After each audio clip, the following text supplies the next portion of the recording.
The spacecraft was a long way from home. I thought it might be a good idea, just after Saturn, to have them take one last glance homeward. From Saturn, the Earth would appear too small for Voyager to make out any detail. Our planet would be just a point of light, a lonely pixel, hardly distinguishable from the many other points of light Voyager would see, nearby planets, far-off suns. But precisely because of the obscurity of our world thus revealed, such a picture might be worth having. It had been well understood by the scientists and philosophers of classical antiquity that the Earth was a mere point in a vast, encompassing cosmos. But no one had ever seen it as such. Here was our first chance, and perhaps also our last, for decades to come. So, here they are. A mosaic of squares laid down on top of the planets, and a background smattering of more distant stars. Because of the reflection of sunlight off the spacecraft, the Earth seems to be sitting in a beam of light, as if there was some special significance to this small world. But it's just an accident of geometry and optics. There is no sign of humans in this picture.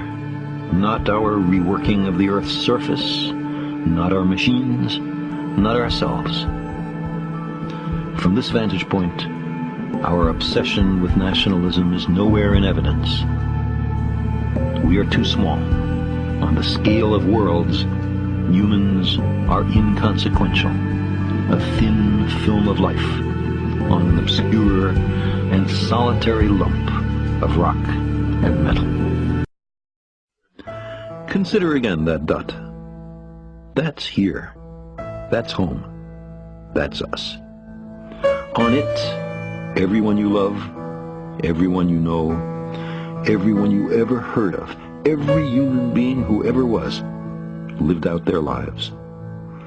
The aggregate of our joy and suffering, thousands of confident religions, ideologies, and economic doctrines, every hunter and forager, every hero and coward, every creator and destroyer of civilization, every king and peasant, every young couple in love, every mother and father, hopeful child, inventor and explorer, every teacher of morals, every corrupt politician, every superstar, every supreme leader, every saint and sinner in the history of our species lived there, on a mote of dust, suspended in a sunbeam. The Earth is a very small stage in a vast cosmic arena. Think of the rivers of blood spilled by all those generals and emperors, so that in glory and triumph they could become the momentary masters of a fraction of a dot. Think of the endless cruelties visited by the inhabitants of one corner of this pixel on the scarcely distinguishable inhabitants of some other corner. How frequent their misunderstandings, how eager they are to kill one another, how fervent their hatreds.